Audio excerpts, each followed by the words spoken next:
Derrière moi, la plupart des bars se préparent à une soirée qui risque d'être longue et animée.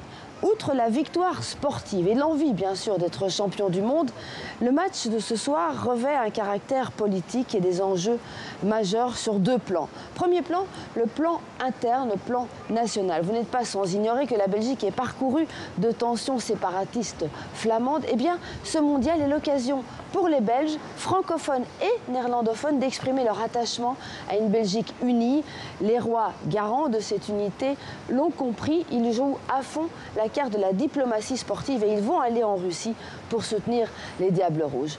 Enfin, le deuxième plan, c'est le plan international. Ce mondial est l'occasion pour les Belges de redorer leur blason, de prendre une certaine revanche sur le grand frère français et de réoccuper une place sur la scène internationale qu'ils n'occupent plus depuis très longtemps. Pour toutes ces raisons, la plupart des Belges savent où ils vont passer la soirée, où ils vont regarder le match. Je vous propose d'écouter l'un des plus célèbres d'entre eux. Les Français, je les ai trouvés un petit peu arrogants ce matin.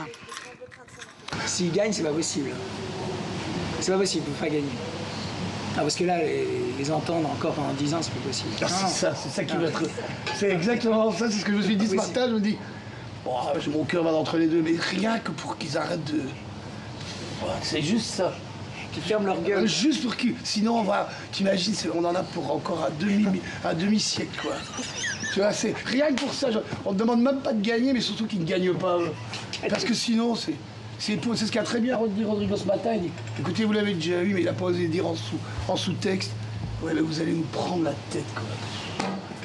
Il faut déjà bien tout, donc...